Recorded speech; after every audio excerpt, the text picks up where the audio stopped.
since the first confirmed cases of the coronavirus disease was recorded in our country. As a government, and on the advice of medical and public health experts, we moved quickly to implement a comprehensive plan designed to limit individual exposure to the virus and its spread within our communities. We recognized the profound need for prompt action, observing the exponential nature of the pandemic's transmission that had been recorded in other countries across the world. The measures that we took are firm and indeed have been impactful. The nighttime curfew and the banning of travel in and out of the areas that have the most infections are indeed limiting the ability of the disease to be transmitted at a great scale. The same is also the case when it comes to social distancing. The guidelines that have been set out that include, amongst other things, the closure of learning and entertainment institutions, as well as the barring of air travel into our country. I want at this juncture to thank each and every one of you, all who have stepped up to be in compliance with these necessary measures, because your actions are, without doubt, saving lives. Without them, we would need to deal with a disease that is highly infectious and that can double and redouble its spread and cause untold human destruction. We have seen this happening in other countries. If we did not take strong and immediate steps, the damage to our people's lives and our economy, our country, would have been far worse than the current difficulties that we are going through now. Your compliance, fellow Kenyans, with distancing, wearing of masks, the hygiene advisories, these small and basic actions are protecting other Kenyans and even your own families. We love and respect our elderly fellow Kenyans, our grandmothers, our grandfathers. They are so vulnerable to this disease. So it is important that each one of us do the right thing and show our care for them by doing as our medical experts are advising us. Fellow Kenyans, our measures are slowing the rate the disease would be spreading, but we must be honest and say that there are still infections underway in nearly half of our counties. In the last 24 hours, we have conducted 704 tests, out of which 9 persons have tested positive for coronavirus. In that regard, the total number of persons who have tested positive now stands at 234. Fortunately for us, 53 persons have also turned negative and been discharged from hospital. We have lost 11 persons to this disease, and nearly 1,000 are still in quarantine, and 156 in isolation facilities. Fellow Kenyans, these are not just numbers. These are people, human beings. They range in age from 2 years to 64 years and come from every socio-economic group and multiple ethnicities and countries of origin. None of these people set out to be infected. We can all be infected if we are not extremely careful. Coronavirus is not a respecter of age, of status, of ethnicity or race. For we have even seen leaders of countries get infected and they've had to seek serious medical attention. Our response to this crisis, I believe, is revealing our skills and capabilities as a nation. One instance is in quickly escalating testing, which is key to detecting and dealing with a pandemic. Our testing capability has gone up dramatically, and we have tested over 10,000 individuals.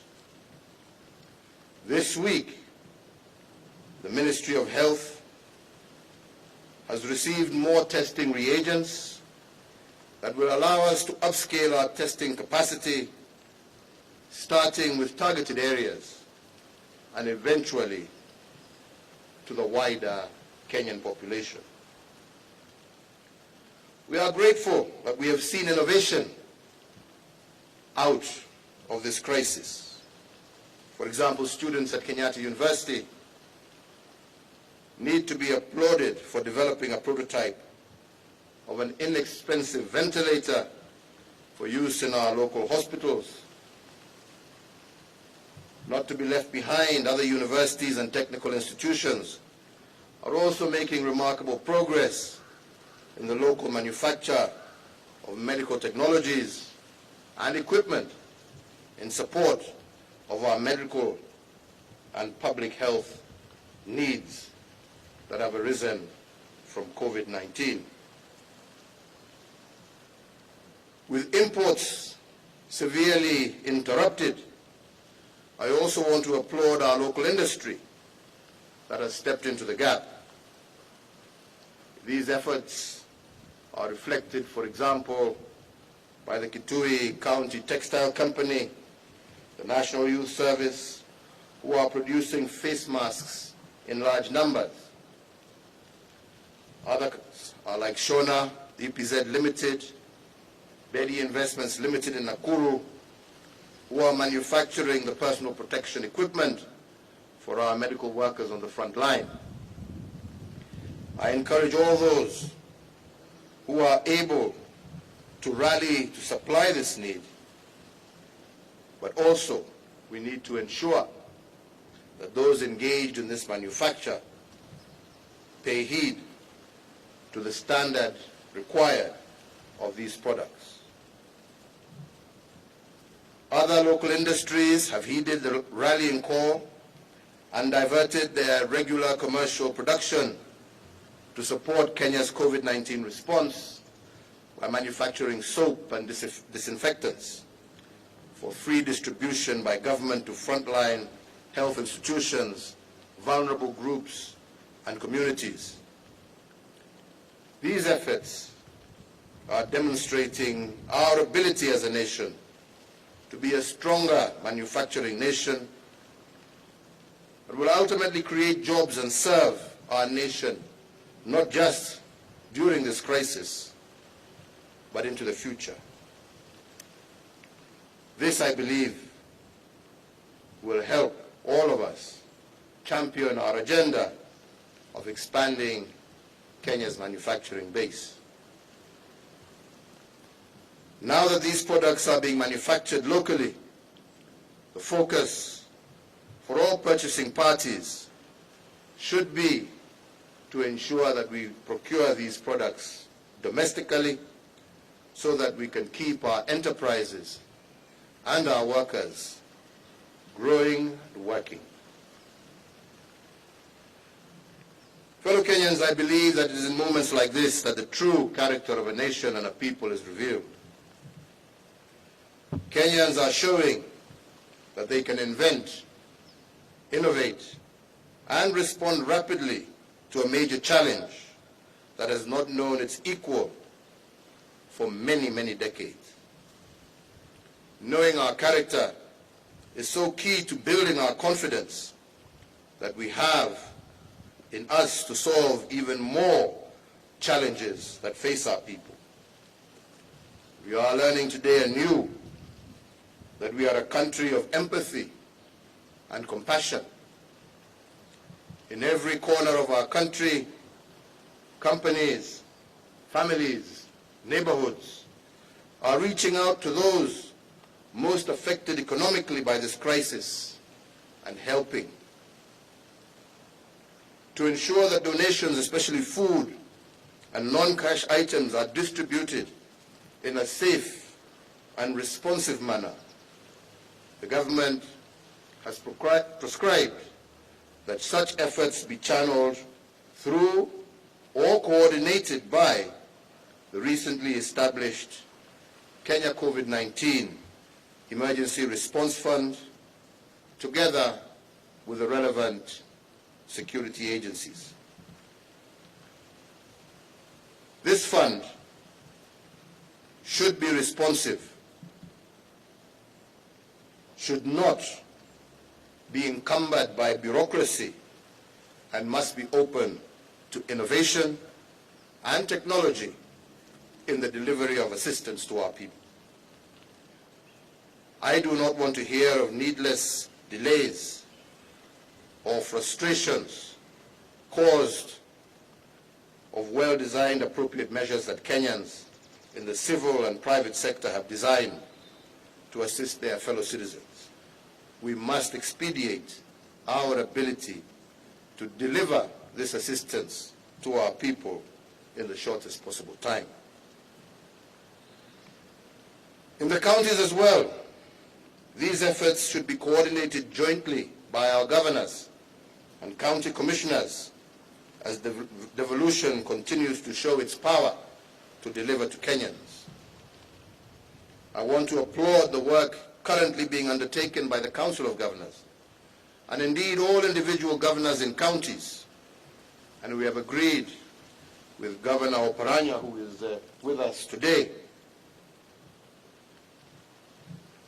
that governors will work with county commissioners in every county to ensure that support to our vulnerable fellow Kenyans is delivered seamlessly. I also look forward to development partners and charitable institutions, as well as individuals, enabling the COVID-19 Fund to support well-structured efforts such as these can deliver cheap and subsidized food into areas of greatest need. An example of such promising efforts include one being structured by Kenyan high technology food and consumer goods distributors and horticultural packhouses that are linking farmers and vendors in delivering affordable and accessible food to our people. Let us keep the innovation while uniting to deliver solutions and coordinate our actions. Fellow Kenyans, the spectrum of efforts to be undertaken all require resources. And I'm very glad to note that in the short time, the Kenya COVID-19 Emergency Response Fund has been in place. We are racing towards realizing contributions amounting to some 1 billion Kenya shillings. I want to thank all Kenyans, individuals, social groups, or corporate entities for their generosity and sacrifice in supporting vulnerable Kenyans. As always, on behalf of our eternally grateful nation, I also want to continue to praise and thank our health workers for their dedication and selflessness in responding to the greatest threat to public health in over a century. The officers and staff of the National Government Administration, our clergy of all faiths, whose spiritual guidance has never been more valuable, our media, who have shown patriotism and civic responsibility in their coverage and programming, our innovators, our manufacturers, our farmers, our banks, for their efforts in maintaining our economy amid a global slowdown, and to all other players who have done their role in preserving Kenya's strength in this war. We also salute our hard-working and dedicated law enforcement officers who are keeping Kenyans safe and orderly. However, I must note that every time a regulation is breached with the assistance of a government officer, it risks the lives of thousands of innocent Kenyans. And any officer who breaches his duty to implement the measures against the pandemic will be met with the harshest of sanctions. You are meant to serve the people and to protect them, not to enable the selfish few to endanger the rest of Kenyans. If you are in charge of a police station or a county commissioner or a chief not doing your job, you must realize that there will be consequences. In the same breath, I also want to condemn in the strongest way possible those of us who can assault or interfere with law enforcement officers doing their job. And I want to reiterate once again that any such action will be met with the full force of the law. Fellow Kenyans, as your government, we are continuing to work hard to ensure that no one is left behind. And we have adopted a poor approach to dealing with this pandemic and its effects, knowing that they are disproportionately affected. We shall continue developing and delivering actions that will assist them through this period and while the recovery is underway. In addition to the mitigating measures that we have announced over the past month, I want to tell you about other additional targeted interventions that we intend to take. Recognizing the critical importance of health, mental and emotional needs of our frontline medical doctors, nurses, and other medical professionals, I am today directing the Ministry of Public Service and the Ministry of Health to develop a welfare package to cushion these frontline officers, especially during this challenging time. This should include actions by medical insurance companies to cover the health requirements of our hospital staff, especially those dealing with this pandemic. The way counties prepare and respond to this pandemic is going to be critical.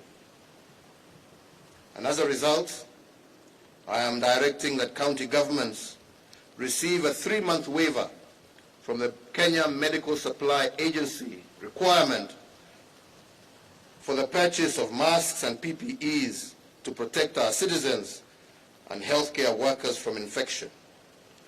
This waiver applies to sourcing of these products locally. The national government will also support the county's response to the coronavirus crisis with an additional 5 billion shillings that will supplement the savings that the counties have generated. These monies will be devoted specifically to cushion the most vulnerable people and to protect our healthcare workers. To further cushion vulnerable Kenyans, we have identified needy households in Nairobi that will be the inaugural recipients of the weekly COVID-19 support stipend. The piloting of the program started yesterday, and some of the initial beneficiaries have received their stipend. In addition, today my administration has also released 8.5 billion shillings to the elderly and vulnerable individuals under the cash transfer program run by the Ministry of Labour for the months ahead. In addition, 500 million shillings, which were in arrears, have also been released to persons with severe disabilities. We will continue to provide all necessary assistance to groups, communities, social economic sectors that have been hardest hit by the pandemic and its effects.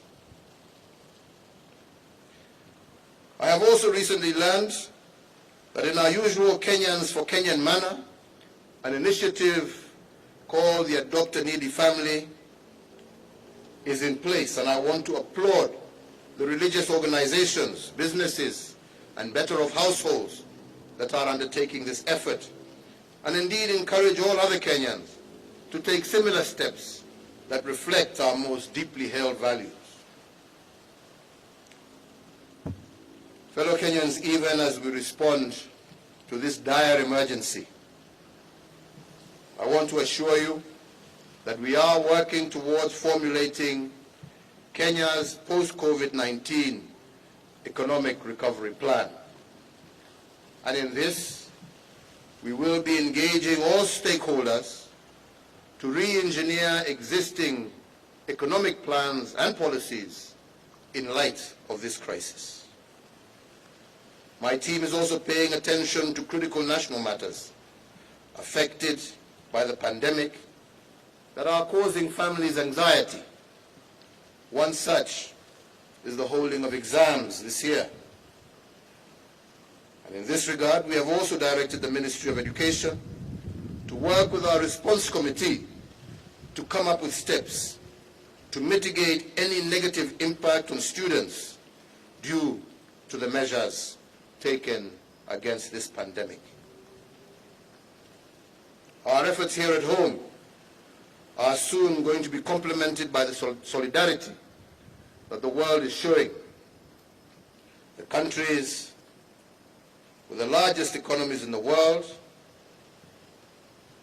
are in discussion with ourselves on the issue of suspension of debt for a period in order to allow countries to be able to spend more in combating this pandemic and its effects, as well as the recovery, economic recovery, that needs to also come.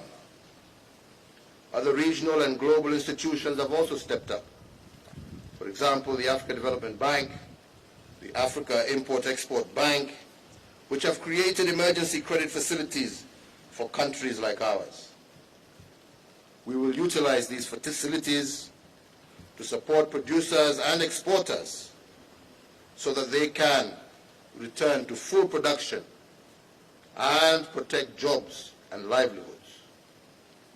Here at home, I want to once again urge Parliament to expeditiously consider the legislative proposals that are before the House. These proposals will ease the tax burden for Kenyans and strengthen our economy at a time when that help is urgently needed.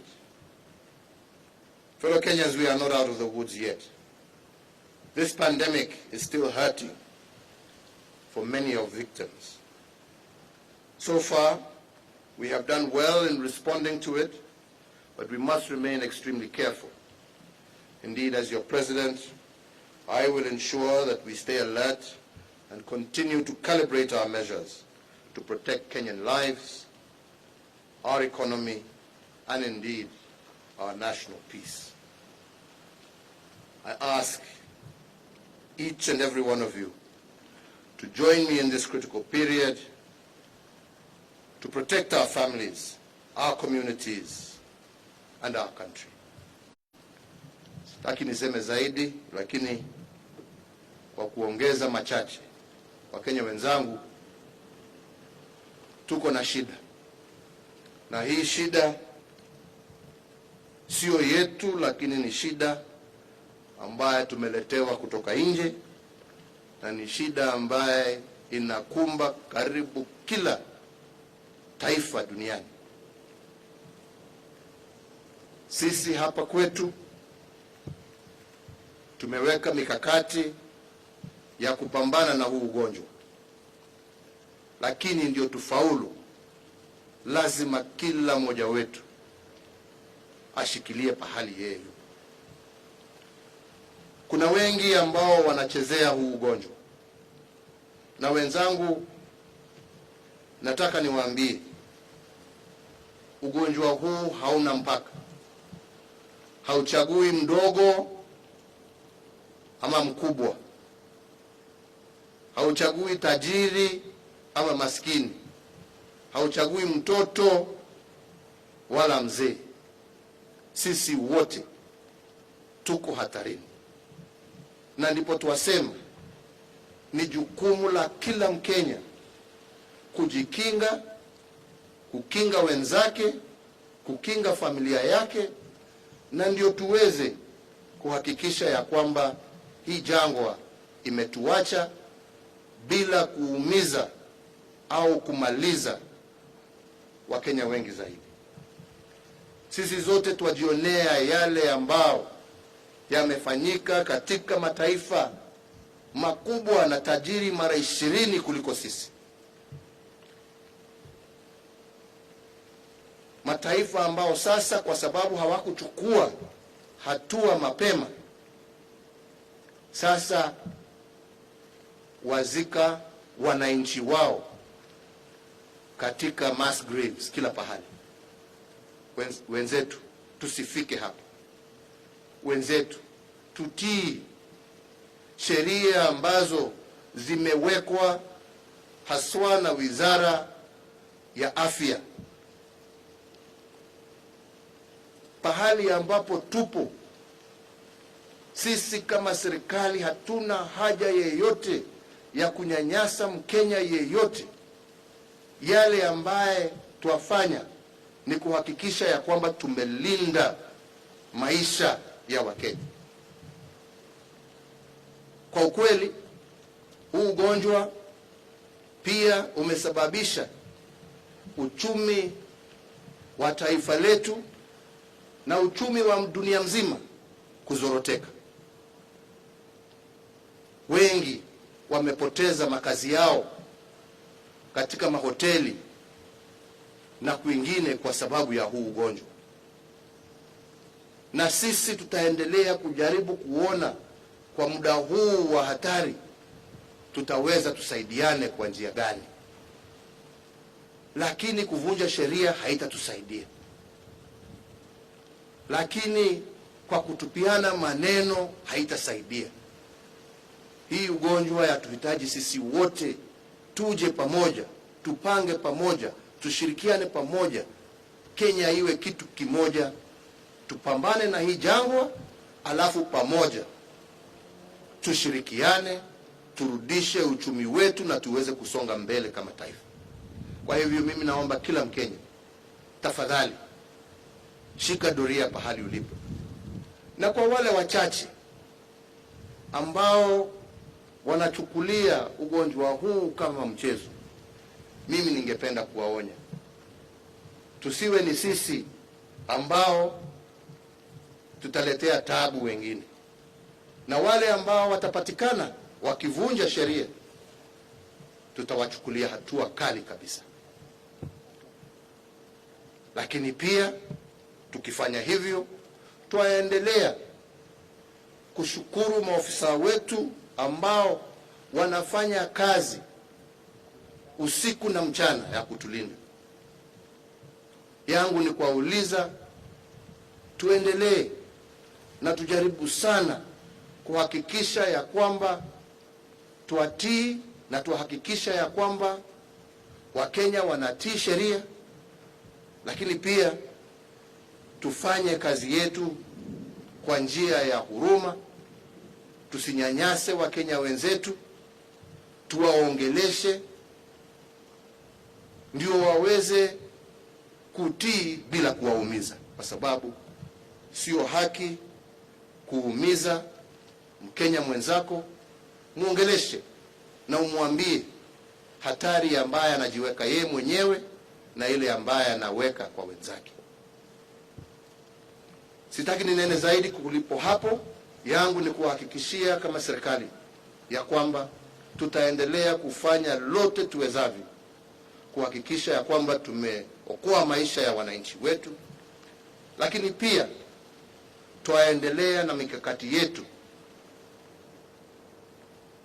ya kupanga vile taifa letu tutaweza turudishe uchumi na makazi kwa wananchi wetu, na ndio dunia iweze kurudi pahali ilipokuwa mbele ya huu ugonjwa kutupata.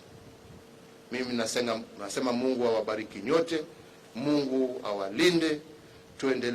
Tuendelee kuombea taifa letu, tuendelee kuombea wale ambao ni wagonjwa na wale ambao wanashikilia doria katika mahospitali na kwingine, na mimi sina shaka tukiongozwa na Mwenyezi Mungu tutapata ushindi kwa hii jangwa ambayo imetukumba kwa sasa. Asanteni sana, Mungu awabariki tena. Thank you. Okay.